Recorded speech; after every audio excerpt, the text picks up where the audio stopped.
ஆண்டவராகிய இயேசு கிறிஸ்து நாமத்திலே உங்கள் அனைவரையும் இந்த ஞாயிறு ஆராதனைக்கு வாழ்த்தி வரவேற்கிறோம். எல்லோரும் மிக சந்தோஷமாக இருப்பீர்கள் என்று சொல்லி நாம் விசுவாசிக்கிறோம். And welcome all of you for our Sunday worship service. We are worshiping, we are one line, but believe God is with us. நாம் இந்த வானொலி மூலமாக ஆராதித்தாலும் ஆண்டவராக தேவன் நம்மளோடு கூட இருக்கிறார் என்பதை நாம் மறந்துவிட வேண்டாம். நம்முடைய தேவன் நம்மை சுற்றிலும் அவருடைய கண்கள் மூலமாக நம்மை பார்த்து கொண்டு இருக்கிறார் என்பதையும் நாம் மறந்துவிட வேண்டாம். வாருங்கள் பிரியமானவர்களே, நாம் ஆராதனைக்கு ஆரம்பமாக தலை வணங்கி நாம் ஜெபிப்போம். Let's go to God in prayer. எங்களை அதிகமாய் நேசிக்கிற நல்ல ஆண்டவரே, உம்முடைய அநாதி அன்புக்காக நாங்கள் நன்றி செலுத்துகிறோம். Father, we want to thank you for everlasting love. You're good God, you're mighty God, you're wonderful God. நீ நல்ல தேவன், நீ சிறந்த தேவன், நீ வல்லமையுள்ள தேவன் ஆண்டவரே.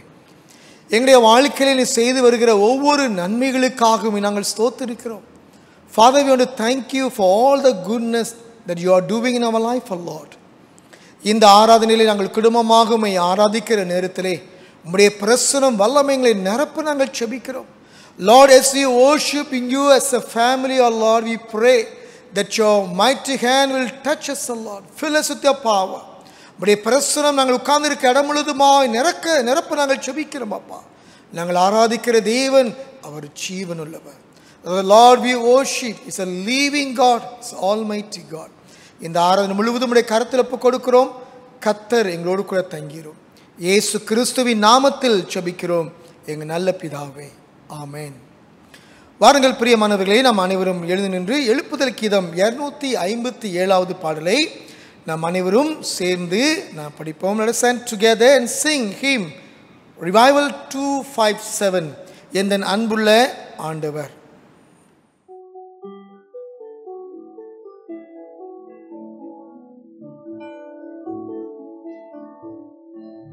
இந்த அன்புள்ள ஆண்டவர் இயேசுவே, நான் உந்தன் நாமத்தை போற்றிடுவேன். உம்மை போல் ஒரு தேவனை பூமியில் அறிந்தேன். உயிர் தந்த தெய்வமே நீர். ஆனந்தம் ஆனந்தமே, அல்லும் பகலிலும் பாடிடுவேன். இயேசுவே எந்தன் ஆருயிரே, இயேசுவே எந்தன் ஆருயிரே. பெற்ற தாயும் என் தந்தையுமானவரே, மற்றும் எல்லாம் எனக்கு நீரே. வானம் பூமியும் யாவுமே மாறினும் நீரை வாக்கு மாறாதவரே. ஆனந்தம் ஆனந்தமே, அல்லும் பகலிலும் பாடிடுவேன். இயேசுவே எந்தன் ஆருயிரே, இயேசுவே எந்தன் ஆருயிரே. உயர் அடைக்கலத்தில் என்னை வைத்தவரே, உந்தன் நாமத்தை நம்பிடுவேன். உம்மை அல்லாது பூமியில் யாரையும் நம்பினேன். உயிருள்ள தெய்வமே நீர். ஆனந்தம் ஆனந்தமே, அல்லும் பகலிலும் பாடிடுவேன். இயேசுவே எந்தன் ஆருயிரே, இயேசுவே எந்தன் ஆருயிரே. பாருங்கள் பிரியமானவர்களே, நாம் துதிவெளிக்குள்ளாக நாம் கடந்து செல்வோம். நாம் ஆண்டவரை ஆராதிக்கும் பொழுது ஒன்றாக இணைந்து குடும்பமாக சேர்ந்து நாம் முழு இருதயத்தோடு கூட நாம் ஆண்டவரை நாம் ஆராதிப்போம். கர்த்தர் இந்த ஆராதனையிலே தம்முடைய வல்லமையாலே நம்மை நிரப்புவாராக. Hallelujah. Hallelujah. Praise Lord. இந்த மாதத்தில் நம்ம கடைசி வாரம் நின்று கொண்டு இருக்கிறோம். அதனால கொஞ்ச நேரம் சட்டு நேரம் நம்ம என்ன செய்ய போகிறோன்னா, ஆண்டவருக்கு நன்றி சொல்ல போகிறோம். கர்த்தர் நல்லவர்னு நம்ம எல்லாத்துக்குமே தெரியும். அவர் கிருபை என்றென்றைக்குமே உள்ளதாக இருக்குது. ஒரு விசை அவருக்கு நன்றி சொல்லுவோமா?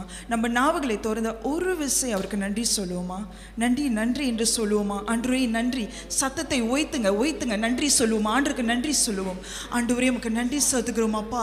மகத்துவ தேவனே ராஜா, இந்த வேலையிலும் அப்பா உமக்கு நன்றி நன்றி நன்றி என்று சொல்லுகிறோம் அப்பா. ஸ்தோத்திர ஆராதனை செலுத்துகிறோம் அப்பா என்று சொல்லுவோமா? உள்ள இருதயத்தோடு சொல்லுவோமா? இவ்வளோ நாள் நம்மளோடு இருந்தாரே, இவ்வளோ காரியம் நம்மளுக்கு செய்து முடித்தாரே, அவர் எவ்வளோ நல்லவர். ஹல்லேலூயா. உம் நாமத்தை உயர்த்துகிறோம் ராஜா. அப்பா, நீ நல்லவராக இருந்ததுக்காக உம்மை ஸ்தோத்தரிக்கிறோம். அப்பா, நீங்க கிருபை நிறைந்த தேவன் என்று உம்மை ஸ்தோத்தரிக்கிறோம். அப்பா, எங்க வீட்டில் கொடுத்த தண்ணி அப்பத்துக்காக ஸ்தோத்தரிக்கிறோம். இங்க நாங்க நிக்கிறதுக்காக உம்மை ஸ்தோத்தரிக்கிறோம். உம் கிருபைக்காக ஸ்தோத்தரிக்கிறோம். எங்க தேசத்தை நீ காத்ததுக்காக ஸ்தோத்தரிக்கிறோம். எங்க சபைகளை நீ காத்ததுக்காக ஸ்தோத்தரிக்கிறோம். எங்கள் உற்றா உறவுகளை நீ காத்ததுக்காக ஸ்தோத்தரிக்கிறோம் என்று சொல்லுவோமா? அந்த தேவாதி தேவனுக்கு ஸ்தோத்திர ஆராதனை செலுத்துவோமா? அவர் நல்லவர், அவர் நல்லவர், அவர் என்றென்றுக்குமே நல்லவர். கர்த்தர் நல்லவர், அவர் கிருபை என்றும் உள்ளதே. கர்த்தர் நல்லவர், அவர் கிருபை என்றும் உள்ளதே. கைத்தட்டி உயர்த்தி பாடுவோமா?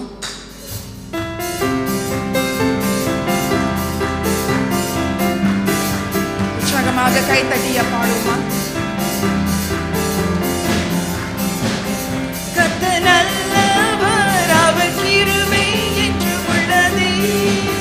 கர்த்தர் நல்லவர், அவர் கிருபை என்றும் உள்ளதே. பரலோகம் திறந்திடும் நேரம் தேவ மகிமை இறங்கிடுதே. பரலோகம் திறந்திடும் நேரம் தேவ மகிமை இறங்கிடுதே. சொல்லுமா? கர்த்தர் நல்லவர், அவர் கிருபை என்றும் உள்ளதே.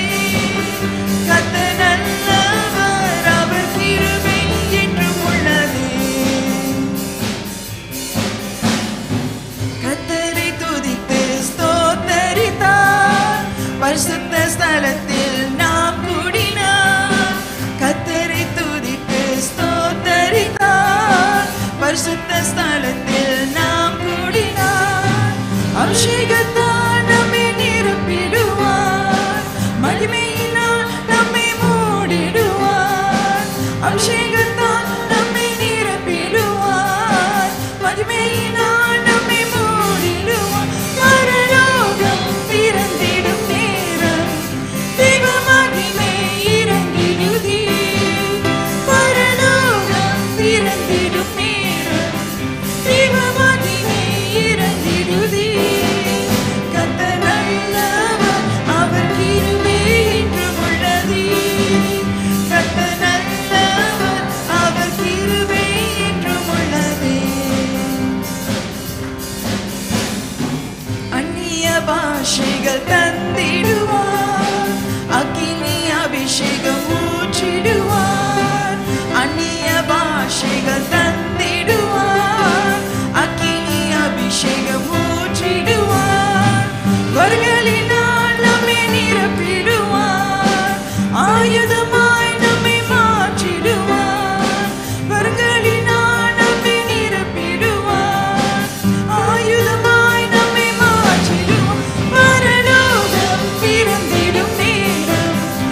வாசிப்போம்.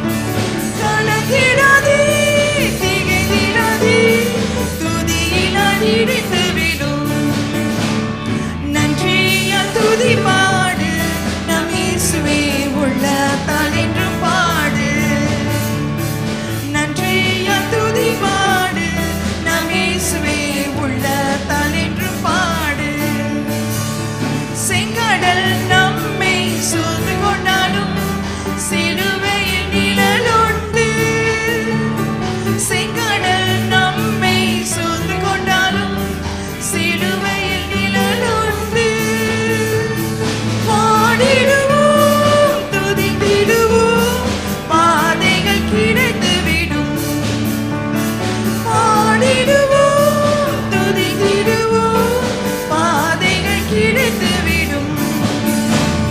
நன்றியால் துதி பாடு, நம் இயேசுவே உள்ளத்தால் என்று பாடு. பாடுவோம். நன்றியால் துதி பாடு, நம் இயேசுவே உள்ளத்தால் என்று பாடு. அவர் வல்லவர், வல்லவர், நல்லவர், போதுமானவர், வார்த்தையில் உண்மை உள்ளவர். வல்லவர், நல்லவர், போதுமானவர், வார்த்தையில் உண்மை உள்ளவர். நன்றியால் துதி பாடு, நம் இயேசுவே உள்ளத்தால் என்றும் பாடு.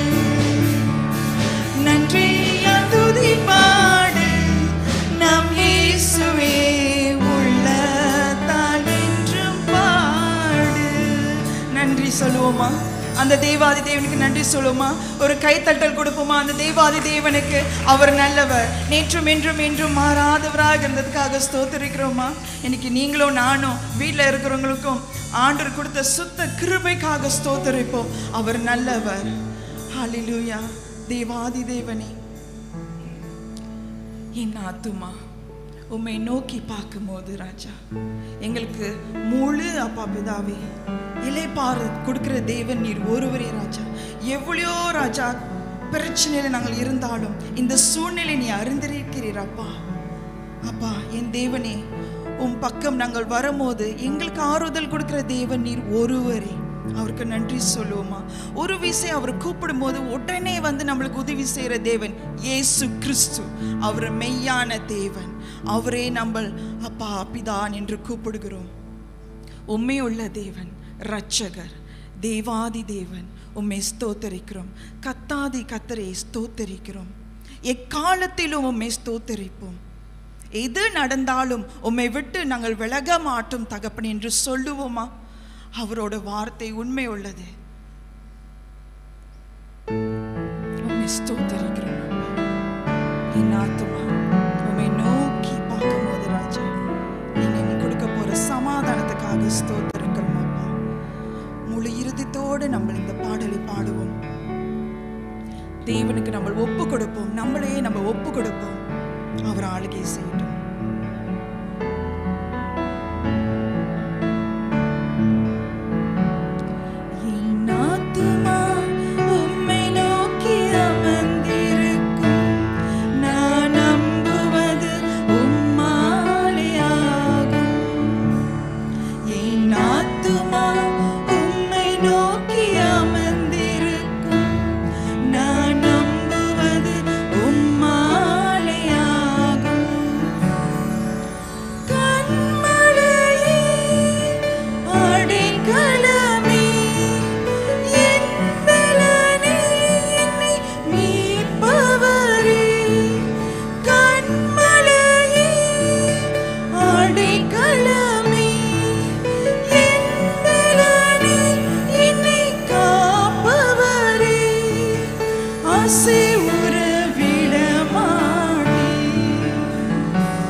அசைவுற விட மாட்டேன். என் ஆத்துமா உம்மை நோக்கி அமர்ந்திருக்கும். நான் நம்புவது உம்மாலேயாகும். என் ஆத்துமா உம்மை நோக்கி அமர்ந்திருக்கும். நான் நம்புவது உம்மாலேயாகும். என் ஆத்துமா உம்மை நோக்கி அமர்ந்திருக்கும். நான் நம்புவது உம்மாலேயாகும். சொல்லுவோமா? என் ஆத்துமா உம்மை நோக்கி அமர்ந்திருக்கும். நான் நம்புவது உம்மாலேயாகும். என் ஒரு விசை சொல்லுவோம். என் ஆத்துமா என் ஆத்துமா உம்மை நோக்கி அமர்ந்திருக்கும். நான் நம்புவது உம்மாலேயாகும். என் ஒரு விசை கரங்களை உயர்த்தி சொல்லுவோம். என் ஆத்துமா உம்மை நோக்கி அமர்ந்திருக்கும். நான் நம்புவது உம்மாலேயாகும். பாருங்கள் பிரியமானவர்களே, நாம் ஜெபம் செய்வோம். ஆண்டவர் நோக்கி நாம் பார்ப்போம். எங்களை அதிகமாய் நேசிக்கிற நல்ல ஆண்டவரே, நீர் எங்களை வழிநடத்துகிற உம்முடைய அநாதி கிருபைக்காக நாங்கள் நன்றி செலுத்துகிறோம். Father, we want to thank you for your grace. We want to thank you for leading us in your path, Lord. மெய்யாகவே ஆண்டவரே, இந்த காலங்களிலே அநேக குடும்பங்களிலே கஷ்டங்கள் பிரச்சனைகள் இருக்கலாம். ஆனால் நீர் உண்மையுள்ள தேவனாக அநேகருடைய தேவைகளை சந்தித்து வருகிறீரே, அதற்காக நாங்கள் ஸ்தோத்திரிக்கிறோம். Lord, we know that many people are facing problems, issues and difficulties, O Lord. But we will believe that you are with them and you are the Lord who provide everything for us, because you are Jehovah Jireh, our provider. எங்களுடைய தேவைகளை சந்திக்கிறவன் யெகோவா ஈரையாக இருக்கிறீர் ஆண்டவரே. சுவாமி, அநேக குடும்பங்களிலே ஆண்டவரே அநேக நேசித்தவர்கள் இழந்து போயிருக்கலாம் அப்பா. அப்படிப்பட்ட குடும்பங்களுக்கு வேண்டிய சமாதானத்தை சந்தோஷத்தை கொடுக்க நாங்கள் ஜெபிக்கிறோம். மெய்யாகவே ஆண்டவரே, இந்த காலங்கள், இந்த கோவிட் காலங்கள் எங்களுக்கு பலவிதமான கஷ்டங்களாக இருந்தாலும் கூட கர்த்தர் எங்களை பாதுகாத்து வருவதற்காக நாங்கள் நன்றி செலுத்துகிறோம். ஆண்டவர், இரண்டாவதாக எங்களுடைய தேசத்திற்காக, எங்களுடைய தலைவர்களுக்காக நாங்கள் ஜெபிக்கிறோம். Father, we want to pray for our leaders. We want to pray for our nation. எங்களுடைய தேசத்திலே ஆண்டவரே பலவிதமான சூழ்நிலைகளை நாங்கள் பார்த்து கொண்டு இருக்கிறோம். எங்களுடைய கிங்காக நாங்கள் ஜெபிக்கிறோம், பிரைம் மினிஸ்டருக்காக நாங்கள் ஜெபிக்கிறோம், கேபினட் மெம்பர்ஸ்க்காக நாங்கள் ஜெபிக்கிறோம். ஆண்டவரே, ஒவ்வொருவரையும் நீர் ஏற்படுத்தினீர் ஆண்டவர். உம்முடைய சித்தத்தை செய்கிற தலைவர்களாக மாற்ற நாங்கள் ஜெபிக்கிறோம். மெய்யாகவே ஆண்டவர், எங்கள் தேசத்திலே ஒரு மாற்றத்தை கொண்டு வரும்படியாக நாங்கள் ஜெபிக்கிறோம். Lord, we also pray for our nation, that you will bring great restoration in our nation, our Father. We commit our king, our prime minister, our cabinet members. Lord, we pray that they will lead this nation according to your will, of Father. Let your kingdom come. உம்முடைய ராஜ்யம் வரும்படியாக நாங்கள் ஜெபிக்கிறோம் அப்பா. தேசத்தை ஆசீர்வதியும். எங்களுடைய சபையின் தலைவர்களுக்காக நாங்கள் ஜெபிக்கிறோம். Father, you want to pray for our church leaders. இந்த ஆண்டிலே ஆண்டவரே, நாங்கள் திட்டங்கள் போட்டு பல காரியங்களை செயல்படுத்துவதற்கு நாங்கள் முடிவு எடுத்திருக்கிறோம் ஆண்டவரே. Lord, this year we decided new plans, new things to do, our Father. We pray that you will lead us. நீர் எங்களை நடத்தும்படியாக நாங்கள் ஜெபிக்கிறோம். நாங்கள் போட்டிருக்க எல்லா திட்டங்கள் ஒரு ஆசீர்வாதமாக வர நாங்கள் ஜெபிக்கிறோம் அப்பா. நாங்கள் புதிதாய் ஆரம்பிக்க போகிற இந்த ராஃபா ஈலிங் ஆராதனைக்காக நாங்கள் ஜெபிக்கிறோம். பிரிசன் ஊழியத்துக்காக நாங்கள் ஜெபிக்கிறோம். ஆண்டவராக தேவன் இது மூலமாக அநேகரை சந்திக்க நாங்கள் ஜெபிக்கிறோம். ஆண்டவரே, புதிய ஆத்துமாக்களை சபையிலே கொண்டு வர நாங்கள் ஜெபிக்கிறோம் ஆண்டவரே. Lord, we pray that you will bring new souls into our church, of Father. ஒவ்வொரு சபை ஜனங்களும் ஆத்துமா ஆதாய ஊழியத்தில் ஈடுபடும்படியாக அந்த பாரத்தை தாகத்தை வைக்கும்படியாக நாங்கள் ஜெபிக்கிறோம். Lord, we pray that you will give a burden to everyone to involve in the work of evangelism, Lord. அது ஆண்டவராக தேவன் விரும்புகிறவராக இருக்கிறீர் அப்பா. ஆண்டவரே, இறுதியாக நாங்கள் சுகத்துக்காக நாங்கள் ஜெபிக்கிறோம். Lord, finally we want to pray for healing. அநேகர் ஆண்டவரே உள்ளத்தில் வேதனை உள்ளவர்களாக இருக்கலாம், அவர்களுக்கு சுகம் கொடுக்க நாங்கள் ஜெபிக்கிறோம் ஆண்டவரே. Lord, many people are hurt in their heart, of Father. Heal them, O Lord. சுகம் கொடுங்க ஆண்டவரே. அநேகருக்கு பலவிதமான வியாதிகள் இருக்கலாம். ஆண்டவர் சுகம் கொடுக்க நாங்கள் செபிக்கிறோம் ஆண்டவரே. And Lord, many people have a different kind of sickness, oh Lord. Heal them, oh Lord. You are Jehovah Rapha, our healer. நீ சுகம் கொடுக்கிற தேவன், உம்முடைய தழும்புகளாலே சுகமாகிறோம் என்று வேதம் சொல்லுகிறது. By your stripes we are healed, oh Lord. சுகமாக்குங்க ஆண்டவரே. வியாதியிலே கஷ்டப்படுகிற ஒவ்வொருவரையும் ஆண்டவர் சந்திக்கும்படியாக நம்ம ஜெபிக்கிறோம் அப்பா.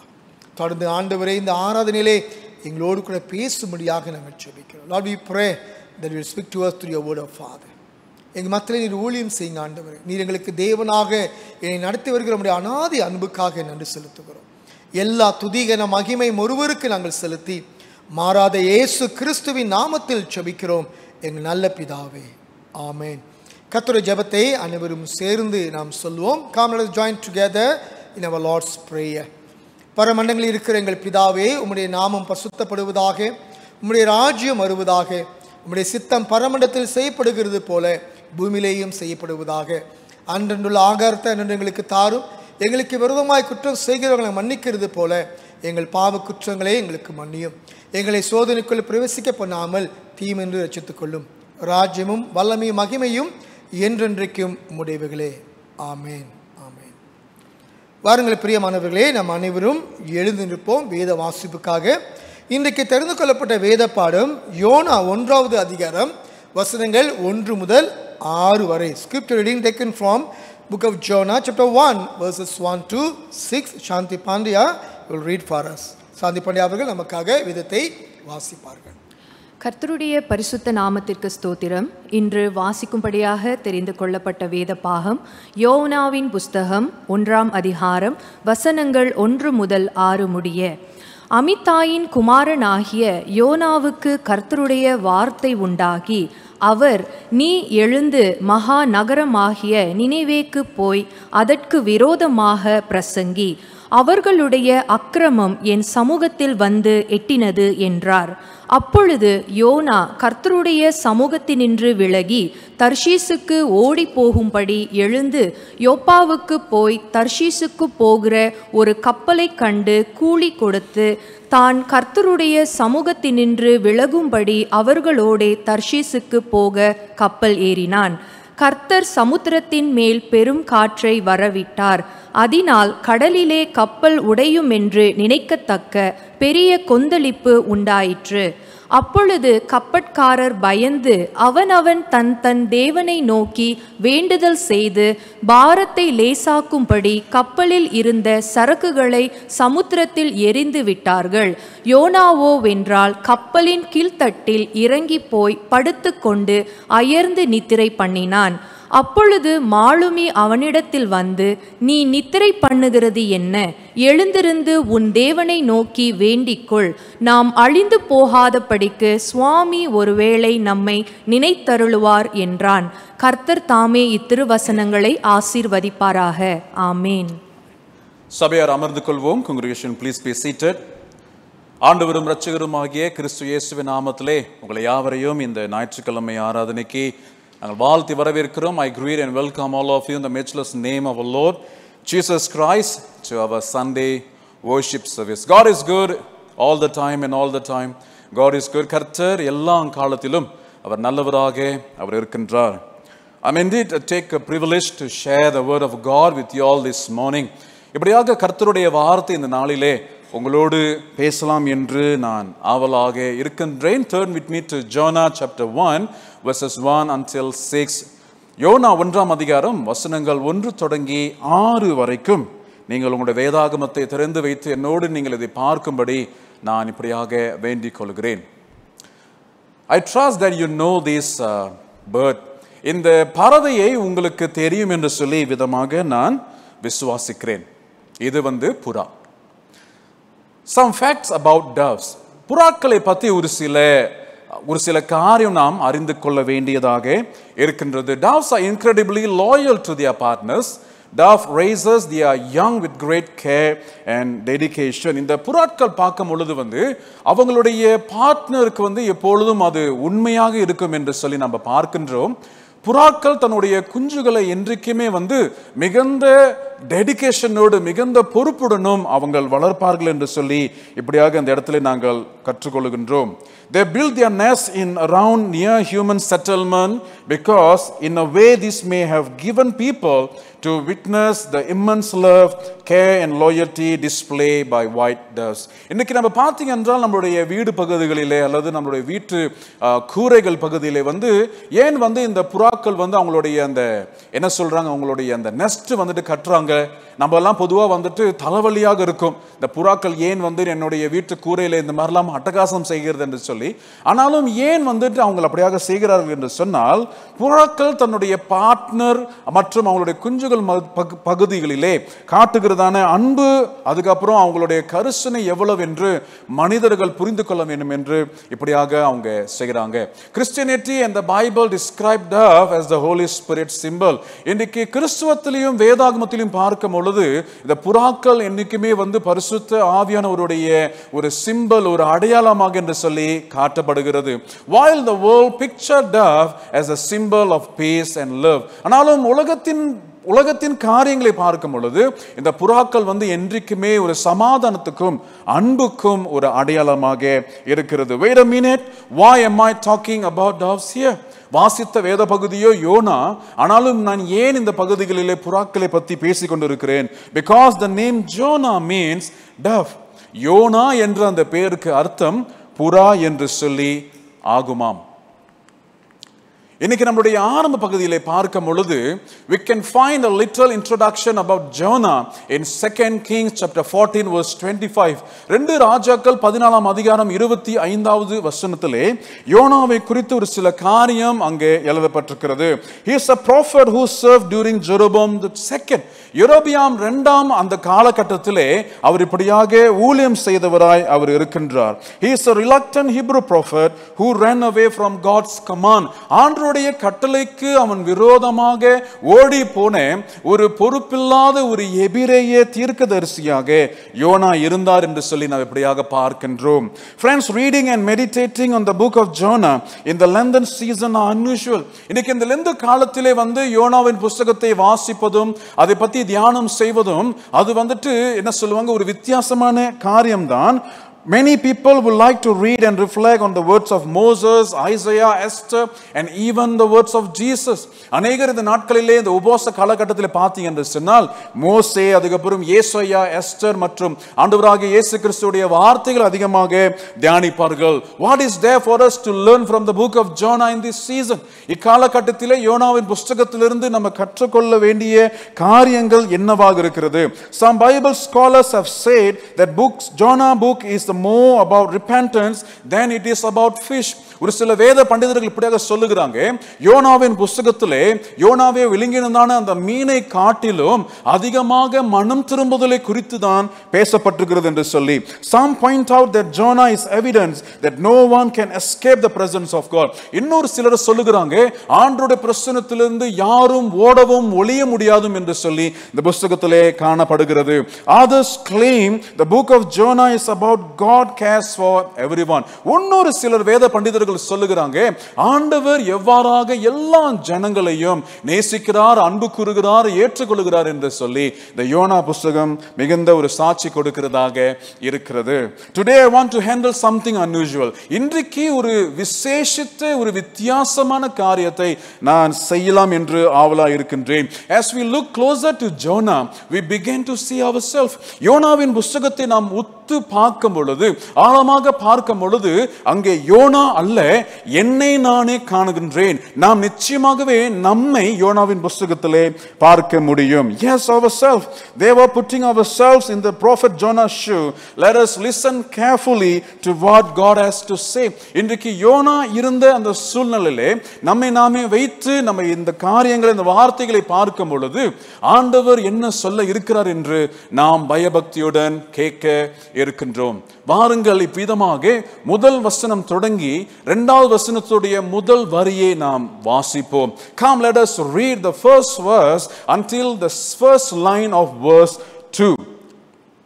அமித்தாயின் குமாரனாகிய யோனாவுக்கு கர்த்தருடைய வார்த்தை உண்டாகி, அவர், நீ எழுந்து மகா நகரமாகிய நினிவேக்கு போய் அதற்கு விரோதமாக பிரசங்கி என்று சொல்லி ஆண்டவர் இப்படியாக சொல்லுகின்றார். Now the word of the Lord came to Jonah saying, arise, go to Nineveh. There is always this question lingering in the mind of our people. It is possible to hear God's voice. எப்பொழுதுமே விசுவாசிகளுடைய சிந்தனையிலே ஓடிக்கொண்டிருக்கிறதான ஒரு கேள்வி என்ன எனில், ஆண்டவருடைய குரலை கேட்க முடியுமா? Praise God, the God whom we are worshiping is the one who can speak. கர்த்தருக்கு ஸ்தோத்திரம். இன்னைக்கு நீங்களும் நானும் ஆராதிக்கிற தேவன் அவர் பேசுகிற தேவனாக இருக்கிறார். We do not worship a mute God. God is speaking and we can hear his voice. இன்றைக்கு நீங்களும் நானும் பேசுகிற தேவனை நாம் ஆராதித்து கொண்டிருக்கிறோம். அவர் ஒரு ஊமையான தேவன் அல்ல. ஆண்டவர் இந்நாள் வரைக்கும், இந்த நிமிஷம் வரைக்கும் அவர் பேசிக்கொண்டுதான் இருக்கிறார். அதனால் அவருடைய குரலை நிச்சயமாகவே நாம் கேட்க முடியும். His words are powerful and majestic. அவருடைய வார்த்தை வல்லமை நிறைந்ததாக இருக்கிறது. அவருடைய வார்த்தை மகத்துவம் நிறைந்ததாக இருக்கிறது. He has his way to speak his words to his people and his prophets. அவருக்கென ஒரு வழி இருக்கிறது. அவருடைய தீர்க்கதரிசிகளிடத்திலே, அவருடைய ஜனங்களிடத்திலே பேசுவதற்கு அவருக்கென ஒரு வழி இருக்கிறது. He is not limited to one form of communication. அவர் எப்பொழுதும் ஒரே வழிதான், அதாவது இப்படிதான் பேச வேண்டும் என்று சொல்லி அவர் அப்படியாக கையாளுகிறவர் இல்லை. God spoke through sermon, word, songs, dreams, visions and prophecy. அநேக நேரங்களிலே நீங்கள் வேத பகுதியை வாசிக்கும் பொழுது ஆண்டவர் தெய்வ செய்தி மூலமாக பேசியிருக்கிறார், வார்த்தை மூலமாக பேசியிருக்கிறார், பாடல் மூலமாக பேசியிருக்கிறார், கனவு தரிசனங்கள் மூலமாக பேசியிருக்கிறார், தீர்க்க தரிசனங்கள் மூலமாக அவருடைய தீர்க்க தரிசனத்திலும் அவருடைய ஜனங்களிடத்திலும் அவர் அப்படியாக பேசினவராய் இருக்கின்றார். He is all powerful, he is omnipresent, he is sovereign. அவர் சர்வ வல்லமுள்ள தேவனாக இருக்கிறார். அவர் எங்கும் நிறைந்தவராய், எங்கும் இருக்கிறவராய் அவர் இருக்கிறார். அவர் சர்வாதிகாரியாக அவர் இருக்கின்றார். The Bible is filled with accounts of God speaking to individuals, families and nations. அன்பானவர்களே, இந்த வேத பகுதியை நீங்கள் இன்னும் ஆழமாக வாசிக்க ஆண்டவராகிய தேவன் தனிப்பட்ட நபரிடத்திலும் சரி, குடும்பத்தின் பகுதியிலும் சரி, தேசத்திற்கு நம் ஆண்டவர் பேசிக் கொண்டிருக்கிறார் என்று எழுதப்பட்டிருக்கிறது. He spoke in many ways in the past which is true today. அவர் ஆதி காலத்தில், அதாவது கடந்து போன காலங்களை பார்க்கும் பொழுது பல வழியை கர்த்தர் கையாண்டு அவர் இப்படியாக பேசியிருக்கிறார். அவர் இந்நாள் வரைக்கும் அவர் பேசிக்கொண்டுதான் இருக்கின்றார். More to say, the word of the Lord never came empty and returned empty. ஆண்டவருடைய வார்த்தை வெறுமனே வந்து வெறுமனே திரும்பாது என்று சொல்லி வேதம் சொல்லுகிறது. You can see this in Isaiah chapter 55 verse 11.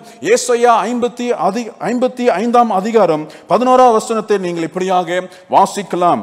அப்படியே என் வாயிலிருந்து புறப்படும் வசனமும் இருக்கும், அது வெறுமையாய் என்னிடத்திற்கு திரும்பாமல் அது நான் விரும்பினதை செய்து நான் அதை அனுப்பின காரியம்படி வாய்க்கும் என்று சொல்லி கர்த்தர் இப்படியாக சொல்லுகின்றார். So shall my word be that goes out from my mouth, it shall not return to me empty, but it shall accomplish the which I purpose and shall succeed in the things which I send it. ஆண்டவர் சொன்னதை நிச்சயமாகவே அவர் செய்கின்றவராய் இருக்கின்றார். Our God is a God who fulfills what he has promised. Honoring and obeying God's word is key to hearing God's voice. இப்படியாக ஆண்டவருக்கு கீழ்ப்படிவதும் ஆண்டவருடைய வார்த்தைக்கு நாம் கனம் கொடுப்பதும் அவருடைய சத்தத்திற்கு கேட்பதற்கு அது ஒரு திருவுகோலாய் அது இருக்கிறது. We demonstrate our love for God through obedience, and failure to obey reflects our rebellious heart. இப்படியாக ஆண்டவருக்கு நாம் எவ்விதமாக கனம் கொடுக்கின்றோம், ஆண்டவர் மேலே நாம் அன்பு வைத்து அவருக்கு நாம் கனம் கொடுக்கும் பொழுது அவருக்கு நாம் கீழ்ப்படியவர்களாய் நாம் காணப்படுகின்றோம். அதன் வேளையிலும் கூட அவர் சொல்லுகின்ற ஒவ்வொரு வார்த்தைக்கும் நம்ம முரணாய் எதிராய் போகும் பொழுது நமக்குள்ளாய் வந்துட்டு அப்படிப்பட்ட ஒரு கடினமான இருதயம் இருக்கிறது என்று சொல்லி நாம் புரிந்து கொள்ளலாம். If we resist his word, our fellowship with God will be limited. அவர் அனுப்புகிறதான வார்த்தையை நாம தட்டி கழிக்கும் பொழுது, நம்ம கேட்காமல் எதிராய் போகும் பொழுது நாம் அவரோடு வைத்திருக்கிற உறவு நிச்சயமாகவே ஒரு பெரிய பிரச்சனைக்குள் அது வருகிறதாக இருக்கிறது. If you are not hearing God's voice, voice, I would like to encourage you to examine your heart. If I'm not hearing God's voice, I must examine my heart. இன்றைக்கு நீங்கள் வந்து உங்களுடைய இருதயத்தை நீங்கள் பரிசோதித்து பார்க்கும்படிக்கு நான் உங்களை கேட்டுக்கொள்கின்றேன். ஒருவேளை ஆண்டவருடைய சத்தத்தை உங்களால் கேட்க முடியவில்லை என்று சொன்னால், இன்றைக்கு என்னால் ஆண்டவருடைய சத்தத்தை கேட்க முடியவில்லை என்று சொன்னால், நான் என்னுடைய இருதயத்தை சோதித்து பார்க்க வேண்டியதா இருக்கிறது. Ask the Lord to reveal anything that hinders your relationship with him and then obey him. இன்றைக்கு அவரோடு நாம் வைத்திருக்கிறதான உறவை எதெல்லாம் கெடுத்து கொண்டிருக்கிறதோ அதெல்லாம் எனக்கு காட்டும் ஆண்டவரே என்று சொல்லி ஆண்டவரிடத்தில் கேட்பது நல்லதாக இருக்கிறது. Ask God to give you ears to hear a pure heart. இன்னைக்கு ஆண்டவரே உம்முடைய சத்தத்தை நான் தெளிவாக கேட்கும்படிக்கு எனக்கு அப்படிப்பட்டதான ஒரு செவியை தாரும் என்று சொல்லி ஆண்டவர்கிட்ட கேட்பது நல்லது. Friends, read your Bible, study to learn God's way. இன்றைக்கு வந்து வேதத்தை நாம் நன்கு படித்து ஆழமாக படித்து கர்த்தருடைய வழி இன்னதான் என்று சொல்லி அறிந்து கொள்வது அது நல்லது. Make yourself available to God through prayer. ஜெபத்தின் மூலமாக இதோ நான் இருக்கிறேன், என்னோடு பேசும் ஆண்டவரே என்று சொல்லி அப்படியாக நாம் ஒரு வழி வகுத்து கொடுப்போம் என்று சொன்னால் அதுவும் நல்லதாக காணப்படுகிறது. Invest in your relationship with your heavenly Father. பரலோகத்தின் பிதாவோடு எப்பொழுதுமே அந்த உறவிலே நம்ம அதிகமாக இன்வெஸ்ட் பண்ணுவோம் என்று சொன்னால் அதுவும் ஒரு ஆசீர்வாதம் தான். Let us spend immeasurable time with him. The more we spend with him, the more better we will know his voice. நாம் நிறைய ஆழமாய் அவரோடு நாம் நேரத்தை செலவு செய்வோம் என்று சொன்னால், அதிகமாக இன்றைக்கு அவரோடு நாம் நேரம் செலவு செய்வோம் என்று சொன்னால் நிச்சயமாகவே அதுதான் அவருடைய குரல் என்று சொல்லி, அவர் சத்தம் என்று சொல்லி இப்படியாக நாம் அறிந்து கொள்ள முடியும். Further, we notice God commanded Jonah to go to Israel, great enemy Nineveh. அன்பானவர்களே, இந்த வேத பகுதி நம்ம பார்க்கும் பொழுது இஸ்ரேலுடைய பிரதான விரோதியாகிய நினவேக்கு போக சொல்லி ஆண்டவர் யோனாவை வேண்டிக் கொள்ளவில்லை, ஆண்டவர் யோனாவுக்கு கட்டளை கொடுக்கிறவராய் இருக்கிறார். I would like to highlight this again and again. God did not request Jonah to go to Nineveh, but he commanded Jonah to go to Nineveh. You can find more information about the people of Nineveh in the book of Nahum. நாகும் புத்தகத்திலே நினவே மக்கள் எப்படிப்பட்டவர்கள் என்று சொல்லி நீங்க நன்கு அறிந்து கொள்ளலாம். It spoke about their rebellion. அவங்க எவ்வளவு ஒரு முரட்டாட்டம் பிடித்தவர்கள் என்று சொல்லி அந்த புத்தகத்தை நீங்கள் வாசித்தால் நிச்சயமாகவே நீங்கள் அறிந்து கொள்ள முடியும். If you could spend some time to read the book of Nahum, there you can see, there you can witness how rebellious are these people. If God would ask you to go to your enemy to preach the love of God, are you ready to go? ஒருவேளை ஆண்டவர் நம்மளிடத்துல வந்து நம்ம வெறுக்கிறதான ஒரு விரோதி கிட்ட போய் அவருடைய அன்பை சொல்ல சொன்னால் நம்ம போவோமா? If God would ask you to go to your enemy, the one you hate the most, to preach the love of God, friends, I'm asking you, are you ready to go? 2010 ஆண்டிலே போதகர் ஊழியம் ஆரம்பிக்கிறதுக்கு முன்பதாக pre seminary exposure என்று சொல்லுவார்கள். அது நான் தங்காவில் செய்து கொண்டிருக்கும் பொழுது என்னுடைய குடும்பம் சம்பந்தப்பட்ட ஒரு நபரோடு நான் வாக்குவாதம் வைத்தேன். In 2010, I was doing my pre-seminary exposure training in Tanka. Before I begin my full-time ministry, I already dispute one of my family members. ஞாயிற்றுக்கிழமை அந்த ராத்திரியிலே கர்த்தருடைய வார்த்தை என்னிடத்திலே வந்தது. அவர் என்ன சொன்னாருனாக்கா, நாளைய தினம் நீ அந்த நபரை சந்தித்து அவரோடு நீ ஒத்து போக வேண்டும், அவரோடு நீ வந்து மன்னிப்பு கேட்டு ஒத்து போக வேண்டும் என்று சொல்லி இப்படியாக சொல்லப்பட்டது. On one Sunday evening when I was alone in the parsonage, the word of the Lord came to me and say, go to the person, go to your uncle and reconcile with him tomorrow. நாளைய தினமே நீ போயிட்டு அவரோடு நீ ஒத்து போக வேண்டும் என்று சொல்லி கர்த்தர் விதமாக சொன்னார். உடனே நான் வந்து ஆண்டவருடைய வார்த்தையை கேட்டு மோட்டர் எடுத்து கிளம்பி இருப்பேன் நீங்க எதிர்பார்க்கறீங்க. அதுதான் இல்லை. You know, you are expecting me to say that, I immediately obey the word of the Lord, but I didn't. Then God hurled a great wind of tension in my life to rebuke me. நான் செய்யாததுனால என்ன நடந்துச்சுன்னு சொன்னாக்கா, யோனாவுக்கு ஏற்பட்டது போல இன்றைக்கு என்னுடைய வாழ்விலும் அக்காலத்திலே ஒரு மிகப்பெரிய ஒரு டென்ஷன் நான் அந்த ஒரு வாரம் கடந்து சென்றேன். The whole week I couldn't sleep, eat and do ministry properly. அக்கா அந்த ஒரு வாரம் முழுவதும் என்னால் சரியா சாப்பிட முடியல, சரியா தூங்க முடியல, சரியா ஊழியம் செய்ய முடியல. The following Sunday evening, I sought God's forgiveness and promised him, saying, I will go to him tomorrow.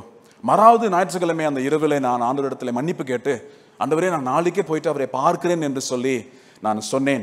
On the next day, I traveled about 100 kilometers by motorcycle to meet him to say, I am sorry. மறுநாள் காலையிலே வந்துட்டு motor cycle எடுத்துக்கொண்டு 100 kilometre travel செய்து என்னை மன்னித்து விடுங்கள் என்ற அந்த வார்த்தையை சொல்வதற்கு கர்த்தர் இப்படியாக கொண்டு சென்றவராய் அவர் காணப்படுகின்றார். Friends, looking at this verse, we realize God's grace, mercy and love. இந்த வசனத்தை பார்க்கும் பொழுது ஆண்டவருடைய கிருபை, அன்பு, இரக்கம் நினிவே மக்களிடத்திலே விதமாக இருந்திருக்கும் என்று சொல்லி நம்மை கொஞ்சம் யோசித்து பார்க்க வைக்கிறது. Those people in Nineveh are the unworthy people to receive God's grace and mercy, but God is ready to pour out on them. இன்னைக்கு அந்த நினைவே மக்களை கொஞ்சம் ஒப்பிட்டு பார்க்கும் பொழுது அவங்க எந்த வகையிலும் பாத்திரர் அல்லங்க. ஆண்டவருடைய கிருபை, ஆண்டவருடைய இரக்கம், ஆண்டவருடைய அன்பை பெற்றுக்கொள்வதில் எந்த வகையிலும் பாத்திரர் அல்ல. ஆனா பொழுதிலும் அவருடைய அன்பை, அவருடைய இரக்கத்தையும், அவருடைய கிருபையும் அவர்கள் மேலே ஊற்றுவதற்கு கர்த்தர் ஆயத்தமாக அவர் இருந்தார். How much more God has shown his love towards us. How much more God has shown his grace towards us. இன்னைக்கு இந்த போன வருஷத்திலும் சரி, இந்த வருஷத்திலும் சரி, ஆண்டவர் எவ்வாறாக அவருடைய கிருபையும் அவருடைய இரக்கத்தையும் நம்ம மேலே அவர் பொழிந்தவராய் இருக்கின்றார். How much more he has saved us. எவ்வளவோ ஆபத்துகளிலிருந்து எவ்வாறாக ஆண்டவர் உங்களையும் என்னையும் காத்திருக்கிறார். Are we worthy to receive his mercy and grace? இன்னைக்கு நாமும் வந்து அவருடைய கிருபையும் இரக்கம் பெறுவதற்கு பாத்திரராக இருக்கிறோமா? No, நம்ம பாத்திரர் இல்லை. But through the death of our Lord Jesus Christ on the cross, he has made us worthy to receive his mercy. ஆனாலும் ஆண்டவராக இயேசு கிறிஸ்துவினுடைய அந்த சிலுவை மரணத்தினாலே அதன் மூலமாய் அவருடைய கிருபையும் இரக்கத்தையும் அன்பையும் பெற்றுக்கொள்வதற்கு ஆண்டவர் இன்றைக்கு உங்களையும் என்னையும் ஆயத்தப்படுத்தினவராய் அவர் காணப்படுகின்றார். Come now, let's look at the second line of verse 2. இரண்டாவது வசனத்தினுடைய வரியை நாம் இவ்விதமாக வாசிப்போம். அவர்களுடைய அக்கிரமம் என் சமூகத்தில் வந்து எட்டினது என்றார். For their wickedness has come up before me. Friends, God sees all our wickedness. இன்னைக்கு நம்மளுடைய எல்லா அக்கிரமங்களையும் ஆண்டவர் விதமாய் பார்த்து கொண்டிருக்கின்றார். He is not a blind God who sees no acts of men. மனுஷன் செய்கின்ற ஒவ்வொரு காரியங்களையும் ஒவ்வொரு அக்கிரமங்களையும் காணாமல் இருப்பதற்கு அவர் ஒரு குருட்டான தேவன் அல்ல. See Proverbs chapter 15 verse 3 and Deuteronomy chapter 11 verse 12. நீங்கள் வந்துட்டு நீதிமொழிகள் 15ஆம் அதிகாரம் 3ஆம் வசனத்தையும் உபாகமம் 11ஆம் அதிகாரம் 2ஆம் வசனத்தையும் நீங்கள் வாசித்து பாருங்கள். These verses stress that no man's wickedness is hidden from the Lord. இந்த வசனங்களை நீங்கள் வாசித்து தியானம் பண்ணி பாருங்கள். மனுஷனுடைய எந்த அக்கிரமும் அவருடைய கண்களிலிருந்து மறைக்கப்பட முடியாதவை. There is nothing, the wickedness, the acts of men could be hid from the eyes of God. Meditate upon these verses. Meditate upon these verses. We will face the Lord's specific warnings and judgments. அன்பானவர்களே, ஒரு சில நேரங்களில் நம்முடைய வாழ்க்கையிலே ஆண்டவருடைய எப்படியான இந்த எச்சரிப்புகளையும் அவருடைய நியாயத்தீர்ப்பையும் நாம் சந்திப்போம். It is important to remember that God's actions are intended as correction, not as punishment. அன்பானவர்களே, இன்றைக்கு நம்மளை அடிக்கணும், நம்மளை உடைக்கணும் என்று சொல்லி, அல்லது ஒரு பனிஷ்மெண்ட் நம்மளுக்கு கொடுக்கணும் என்று சொல்லி, அதனால தான் ஆண்டவர் இதெல்லாம் கொண்டு வராரா என்று சொல்லி இல்லைங்க. ஒரு திருத்தம் நம்மளோட வாழ்க்கையில கொண்டு வர வேண்டும் என்று சொல்லிதான் கர்த்தர் இப்படியாக அவர் செய்கிறவராய் அவர் இருக்கின்றார். Come, let us look at verse 3. 3ஆம் வசனத்தை நாம் வாசிப்போம். அப்பொழுது யோனா கர்த்தருடைய சமூகத்தில் நின்று விலகி தர்ஷுவுக்கு ஓடி போகும்படி எழுந்து, but Jonah rose to flee to Tarshish from the presence of the Lord. Here Jonah thought he could take it or leave it. Disobedience isn't an option in a believer's life. அன்பானவர்களே, YONO வந்துட்டு இந்த வார்த்தையை கேட்டபொழுது அவன் என்ன நினச்சிக்கிட்டான்? அந்த வார்த்தை, ஆண்டுடைய வார்த்தையை எடுத்துக்கலாம், இல்லாட்டி விட்டுறலாம். ஆண்டுடைய வார்த்தையை எடுத்துக்கலாம், அல்லாட்டி விட்டுக்கலாம் என்று சொல்லி அவன் நினைத்தான். Jonah forgets that when God's command he should listen. Jonah என்ன மறந்து போனான் என்று சொன்னால், ஆண்டவர் சொன்னார்னா அதை நம்ம செய்யணுமே, ஆண்டவர் சொன்னார்னா நம்ம செய்யணுமே என்று சொல்லி அதை அவன் மறந்து போனவனாய் அவன் இருக்கின்றான். We must listen and obey God's command. ஆண்டவருடைய வார்த்தை எப்பொழுதுமே அதை நம்ம கேட்டு கீழ்ப்படிய வேண்டும். அன்பானவர்களே, when a pastor or someone stands in the pulpit, we cannot think that we have the option to take it or leave it. ஒரு போதகரோ அல்லது ஆண்டவருடைய வார்த்தை எடுத்து பிரசங்கிக்கிற ஒரு நபர் இந்த புல்பீட்ல இருந்து அவர் பிரசங்கம் பண்ணும் பொழுது அவங்க பேசுகிறத வந்துட்டு நம்ம எடுத்துக்கொள்ளலாம், இல்லாட்டி விட்டுறலாம் என்ற அந்த ஒரு ஆப்ஷன் இருக்கிறதே, நாம் அதை தள்ளி வைக்க வேண்டும். Friends, we do not have an option to take it or leave it. ஆண்டவருடைய வார்த்தையை இது எடுத்துக்கலாம், அதை விட்டுறலாம், இது எடுத்துக்கலாம், அதை விட்டுறலாம் என்று சொல்லி எந்த விதமான ஆப்ஷன்ஸ் இல்லை. See Luke chapter 6 verse 46. லூக்கா 6ஆம் அதிகாரம் 46ஆவது வசனத்தை நீங்கள் வாசித்து பாருங்கள். என்னை ஆண்டவரே ஆண்டவரே என்று நீங்கள் சொல்லியும் நான் சொல்லுகிறபடி நீங்கள் செய்யாமல் இருக்கிறது என்ன என்று கர்த்தர் கேட்கிறார். Why do you call me Lord, Lord, and do not do what I say? Friends, it is very dangerous to flee from the presence of the Lord. ஆண்டவருடைய பிரசன்னத்திலிருந்து விலகி ஓடுகிறது அது மிக ஆபத்தான ஒரு காரியமாக இருக்கிறது. Jonah knew if he preaches the word to the people of Nineveh, they will repent. யோனாக்கு நல்லா தெரியும் நினிவே மக்கள் இடத்துல போயிட்டு ஆண்டவருடைய வார்த்தையை பேசினாள் என்றால் அவங்க மனமாறுவார்கள் என்று. Therefore God will bless them. அதனால கர்த்தர் என்ன செய்வாரு? அவங்களை ஆசீர்வதிப்பாரு. This is hugely a wrong attitude. இது ஒரு மிக பிரதான தவறான செயலாக இருக்கிறது. Jonah hated people's sin and hated the sinners who committed the sins. Jonah அந்த மக்களுடைய பாவங்களையும் அவன் வெறுத்தான், அந்த பாவங்களை செய்த அந்த மக்களையும் யோனா வெறுத்தவனாய் அவன் காணப்படுகிறான். How is our attitude towards our fellow believers and our family members? இன்றைக்கு நம்ம அந்த யோனாவை போல இன்றைக்கு நம்ம மற்ற சக விசுவாசிகளோடு நம்மளோட உறவு இன்றைக்கு எப்படி இருக்கிறது? நம்மளோட குடும்பத்தினரோடு நம்மளோட உறவு இன்றைக்கு எப்படி இருக்கிறது? Do we have the right to hate people's sin? மற்றவங்களுடைய பாவங்களை வெறுப்பதற்கு நம்மளுக்கு அதிகாரம் கொடுக்கப்பட்டிருக்கிறதா? If God is asking you to reconcile or forgive the fellow members or someone you hate the most, could you and I do it? இன்னைக்கு ஆண்டவர் இடத்துல வந்து யோனாவிடத்துல சொன்னது போல இன்னைக்கு நாம யாரை அதிகமாக வெறுக்கிறோமோ அவங்க இடத்துல போயிட்டு நீ வந்துட்டு அவங்களோட ஒத்துக்கொள்ள வேண்டும், அவங்களோட நீ போய் மன்னிப்பு கேட்க வேண்டும் என்று சொல்லி கர்த்தர் சொல்லுவார் என்று சொன்னால் கீழ்ப்படிய முடியுமா? கீழ்ப்பட முடியுமா? Would you and I will do it? If we love the Lord and His word, then why then we fleeing from His command?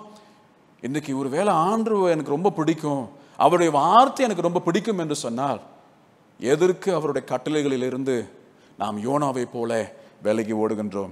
This is seriously some attitude problem. யோனாவுக்கு மட்டும் இல்லைங்க, நமக்குள்ளேயும் இப்படிப்பட்ட பிரச்சனைகள் இருக்கிறது.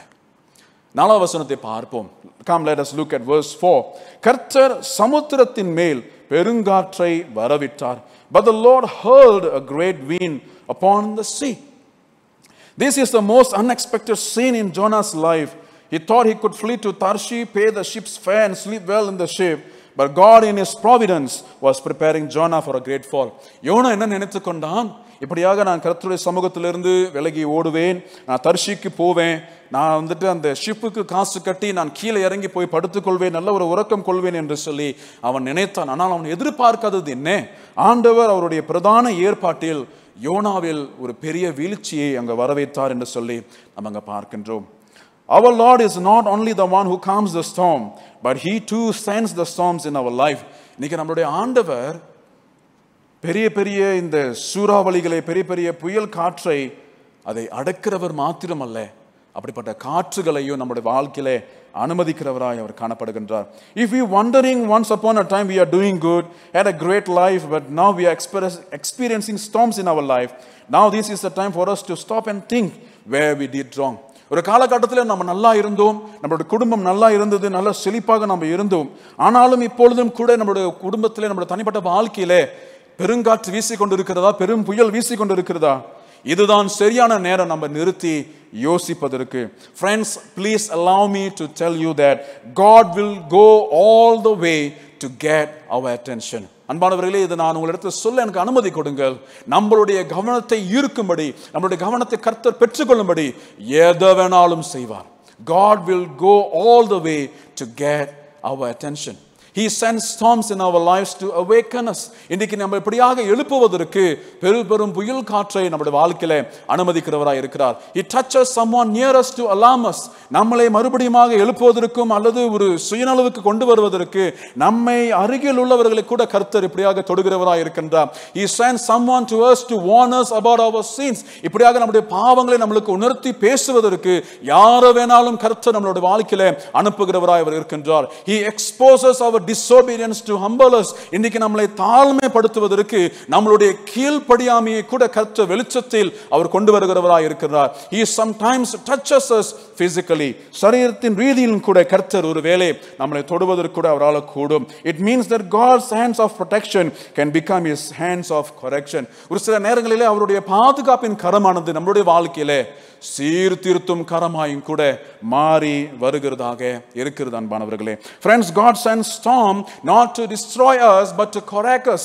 இன்னைக்கு இப்படிப்பட்ட புயல் காற்றுகள் நம்முடைய வாழ்க்கையில் நம்மளை அழிப்பதற்காக கர்த்தர் அனுப்புவதில்லை, சீர்திருத்துவதற்காக, நம்மளை சீர்திருத்துவதற்காக அவர் அனுப்புகிறவராய் இருக்கின்றார். We should abide by his holiness. அவருடைய பரிசுத்தத்திலே நாம் நிலைத்திருக்க வேண்டும் அன்பானவர்களே.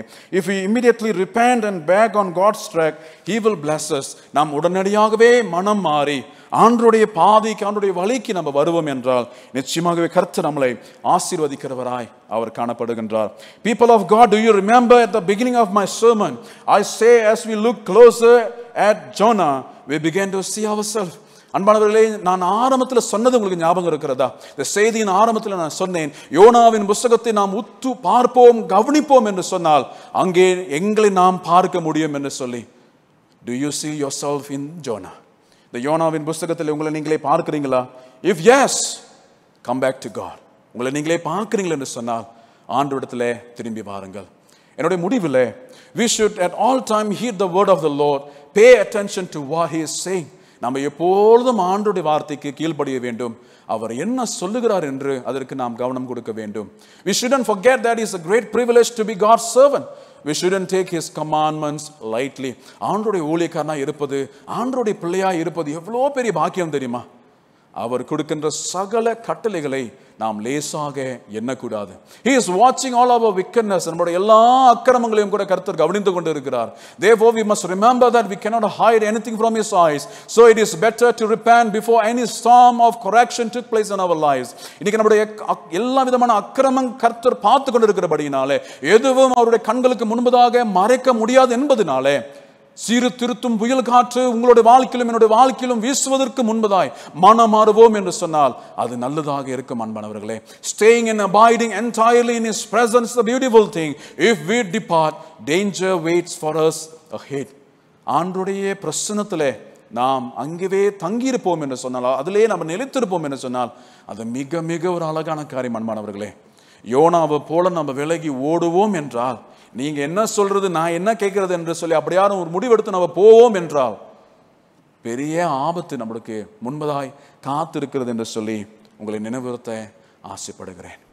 இன்னைக்கு என்னுடைய செய்தியின் தலைப்பு கர்த்தரிடத்தில் திரும்பி வாருங்கள்.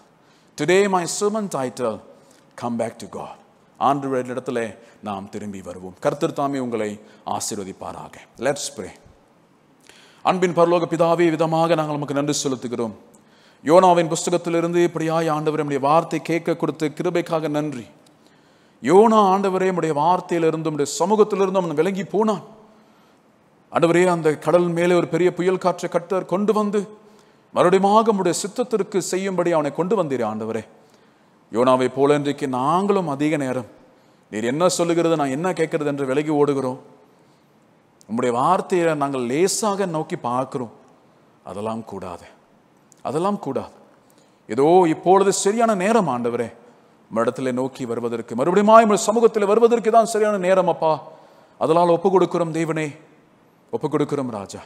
எங்களை எடுத்து கர்த்தர் பயன்படுத்துவீராய் ஆண்டவரே. நாங்கள் யோனாவை போல நாங்கள் கீழ்ப்படியாமையில போயிடக்கூடாது ஆண்டவரே. We shouldn't be in disobedient Lord like Prophet Jonah, but help us, O Lord, to stay and abide in your presence. உம்முடைய பிரசன்னத்திலே போலும் தங்கி நிலைத்திருக்கும்படிக்கு உதவி செய்யுங்க. We humble ourselves before you. உங்க முன்னாடி எங்களை தாழ்த்துகிறோம் ஆண்டவரே. இயேசுவின் நாமத்தில் ஜெபிக்கிறோம் நல்ல பிதாவே. ஆமென், ஆமென்.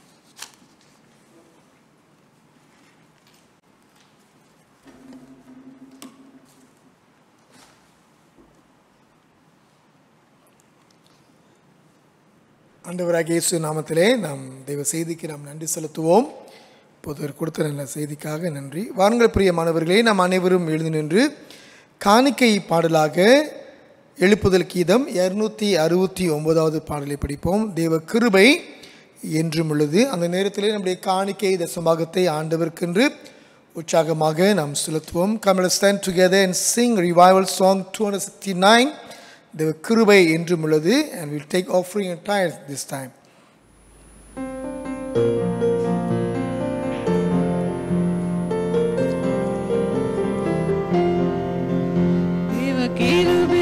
என்றும் உள்ளது, அவர் கிருபை என்றும் உள்ளது, அவரை போற்றி துதித்து பாடி அல்லேலூயா என்று ஆர்ப்பரிப்போம். அவரை போற்றி துதித்து பாடி அல்லேலூயா என்று ஆர்ப்பரிப்போம். திருக்கப்பற்றும் மடிந்திடாமல் கர்த்தர் நம்மை காத்ததாலே அவர் நல்லவர், அவர் வல்லவர், அவர் கிருபை என்றும் உள்ளது, தேவ கிருபை என்றும் உள்ளது, அவர் கிருபை என்றும் உள்ளது, அவரை போற்றி துதித்து பாடி அல்லேலூயா என்று ஆர்ப்பரிப்போம். அவரை போற்றி துதித்து பாடி அல்லேலூயா என்று ஆர்ப்பரிப்போம். சத்துரு சேனை தொடர்ந்து சூழ்நிலையில் பக்தகம் தாவீதின் தேவன் நமக்காய் முன் சென்றாரே. அவர் வல்லவர், அவர் கிருபை என்றும் உள்ளது, தேவ கிருபை என்றும் உள்ளது, அவர் கிருபை என்றும் உள்ளது, அவரை போற்றி துதித்து பாடி அல்லேலூயா என்று ஆர்ப்பரிப்போம். அவரை போற்றி துதித்து பாடி அல்லேலூயா என்று ஆர்ப்பரிப்போம். அக்கினி சோதனை பட்சிக்க வந்தோம், முச்செடி தன்னில் தோன்றிய தேவன் பாதுகாத்தாரே.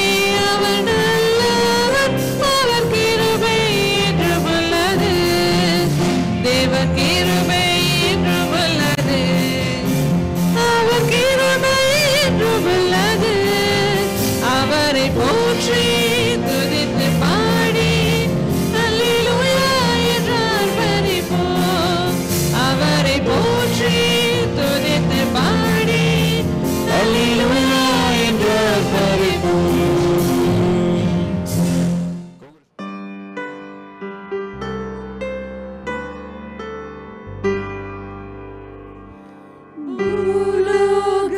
உலகத்தாரே யாவரும் கர்த்தாவில் களி கூருங்கள்,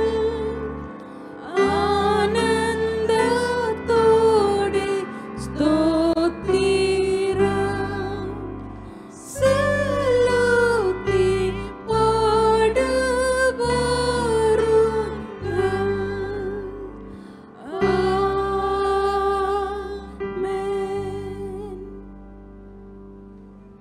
பிரியமானவர்களே, வாருங்கள் நாம் காணிக்கைக்காக நாம் ஜெபிப்போம்.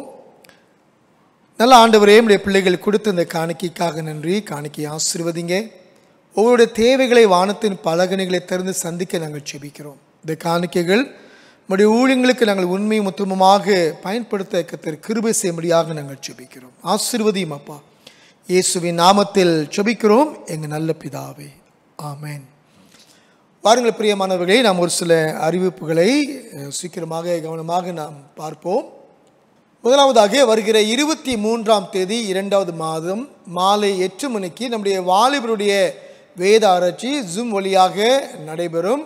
உங்களுடைய பிள்ளைகளை தயவு செய்து இந்த வாலிப நிகழ்ச்சிக்கு கலந்து கொள்ளும்படியாக, உற்சாகப்படுத்தும்படியாக தாழ்மையோடு கூட நாங்கள் கேட்டுக்கொள்ளப்படுகிறோம். அடுத்ததாக நம்முடைய வேத ஆராய்ச்சி வருகிற 24ஆம் தேதி நமக்கு ஆரம்பிக்கப்படும். அது நேரத்திலே மன்னிக்கவும் 24ஆம் தேதி ஆரம்பிக்கப்படும். இது பழைய ஏற்பாட்டுடைய ஒரு புத்தகம். பழைய ஏற்பாட்டுடைய முழு புத்தகத்தை நாம் ஆராய்ச்சி பண்ணுகிற ஒரு வேத ஆராய்ச்சியாக இருக்கும். இதை குறித்து பேசுகிறவர் டாக்டர் ஆந்தனி லோக் அவர்கள். ஆகினாலே நீங்கள் தயவு செய்து ஜூம் வழியாக நடைபெறுகிற இந்த வேத ஆராய்ச்சியிலே உங்கள் குடும்பமாக கலந்து கொண்டு இந்த ஓல்ட் டெஸ்டமென்ட் சேவை புத்தகத்தை முழுமையாக படிக்கும்படியாகவும் தாழ்மையோடு கூட கேட்டுக்கொள்ளப்படுகிறீர்கள். அடுத்ததாக நம்முடைய வியாழக்கிழமை ஜெப நேரம் வழக்கம் போல் நமக்கு ஜூம் வழியாக இரவு 8 மணிக்கு நடைபெறும். இது நம்முடைய சபையோடைய ஜெப நேரமாக இருக்கிறது. This is our church prayer cell. Please participate this prayer as a family. இந்த குடும்பமாக இந்த ஜெப நேரத்திலே நீங்கள் கலந்து கொள்ளும்படியாக கேட்டுக்கொள்ளப்படுகிறீர்கள். நம்முடைய லெந்து ஆராதனை ஒவ்வொரு வெள்ளிக்கிழமைகளிலும் இரவு 7 மணிக்கு வானொலி வழியாக நடைபெறும். ஆகினாலே இந்த ஆராதனையிலும் கூட நீங்கள் கலந்து கொள்ளும்படியாக கேட்டுக்கொள்ளப்படுகிறீர்கள். லெந்து தியான புத்தகங்கள் விற்பனைக்கு இருக்கிறது. நீங்கள் இந்த புத்தகம் வேண்டுமானால் நீங்கள் தயவு செய்து நீங்கள் சபை அலுவலகத்திலே ஆர்டர் பண்ணுங்கள். ஒன்று 10 ரிங்கிட் மாத்திரமே. மெதடிஸ்ட் பெண்களுடைய வேத வினா போட்டி வருகிற 10ஆம் தேதி 7வது மாதம் நடைபெறும். ஆகினாலே நீங்கள் ஆயத்தமாக இருங்கள். இந்த வேத வினா போட்டிக்கு நீங்கள் அனைவருமாய் கலந்து கொள்ளும்படியாக உங்களை நாங்கள் தாழ்மையோடு கூட கேட்டுக்கொள்கிறோம். பிரியமானவர்களே, நாம் இந்த MCO காலகட்டங்கள் நமக்கு நீடித்து கொண்டிருக்கிறது. வருகிற மார்ச் 4ஆம் தேதி வரைக்கும் நமக்கு MCO நீடிக்கப்பட்டிருக்கிறது. ஆகினாலே ஆராதனை குறித்தான விவரங்கள் எப்படி நம்முடைய ஆராதனை நடக்கும், ஒன்லைன் மூலமாக நடக்குமா அல்லது சபையில் நடக்குமா என்று சொல்லி வருகிற வாரங்களிலே உங்களுக்கு நாங்கள் சில அறிவிப்புகளை உங்களுக்கு நாம் கொடுப்போம். அதன் பிற்பாடு நாம் ஆராதனை குறித்தான காரியங்களை குறித்து நாம் சிந்திப்போம்.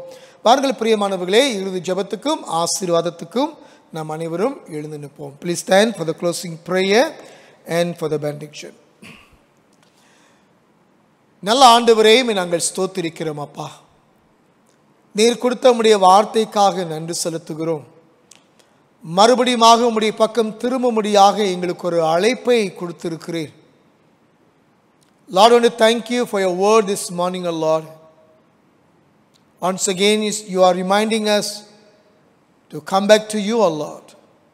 யோனா ஆண்டவரே ஓடினாலும் மறுபடியும் உம்முடைய பக்கம் திரும்பி வந்து தன்னுடைய ஊழியத்தை செய்து முடித்தது போல நாங்களும் உம்முடைய பக்கமாய் திரும்பி வந்து செய்ய வேண்டிய காரியங்கள் செய்ய எங்களுக்கு உதவி செய்யும்படியாக நாங்கள் ஜெபிக்கிறோம். இந்த ஆராதனையிலே குடும்பமாக கலந்து கொண்ட ஒவ்வொருவரையும் ஆசீர்வதிப்பீராக. ஒவ்வொரு குடும்பத்தின் தேவைகளை சந்திக்க நாங்கள் ஜெபிக்கிறோம். உம்முடைய சமாதானம் உடைய வாழ்க்கையில் நிரம்பி இருக்க நாங்கள் ஜெபிக்கிறோம். Lord, we want to pray for each and every members of Team Sikkel, those who are worshiping you, we are online. Bless them, O Lord. Lord, we pray that you will meet all their needs. You are Jehovah Jireh, our provider. You are Jehovah Nissi, God of victory. எங்களுக்கு வெற்றி கொடுக்கிற தேவன் ஆண்டவரே. ஒவ்வொரு குடும்பத்திலும் சந்தோஷம் சமாதானம் வரும்படியாக நாங்கள் ஜெபிக்கிறோம். ஆசீர்வதியும் ஆண்டவரே. நாங்கள் உமக்கென்று சுடர்விட்டு எழும்புகிற ஜனங்களாய் மாற ஒரு ரெஸ்டோரேஷனையும் கொண்டு வரக்கூடிய வாழ்க்கையில கர்த்தர் கிருபை செய்யும்படியாக நாங்கள் ஜெபிக்கிறோம். பாதுகாத்துக்கொள்ளும். எல்லா துதிகன மகிமை ஒருவருக்கு நாங்கள் செலுத்தி மாறாத இயேசு கிறிஸ்துவின் நாமத்தில் ஜெபிக்கிறோம் எங்கள் நல்ல பிதாவே, ஆமென். ஆசீர்வாதம் நம்முடைய ஆண்டவராகிய இயேசு கிறிஸ்துடைய கிருபையும் பிதாவாகிய தேவனுடைய அன்பும் பரிசுத்த ஆவியானவருடைய ஐக்கியமும் அரவணைப்பும் வழிநடத்துதலும் உங்கள் அனைவரோடு கூட இன்றும் என்றும் சதா காலங்களிலும் இருப்பதாக. ஆமென். என் ஆத்துமாவே கர்த்தரை ஸ்தோத்திரி, என் முழு உலமையுடைய பரிசுத்த நாமத்தை ஸ்தோத்திரி. என் ஆத்துமாவே கர்த்தரை ஸ்தோத்திரி, அவர் செய்த சகல உபகாரங்களையும் மறவாதே. ஆமென்.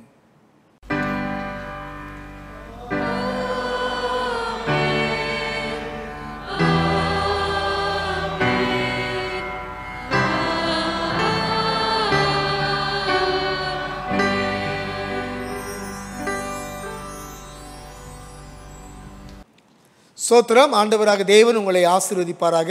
ஷலோம்.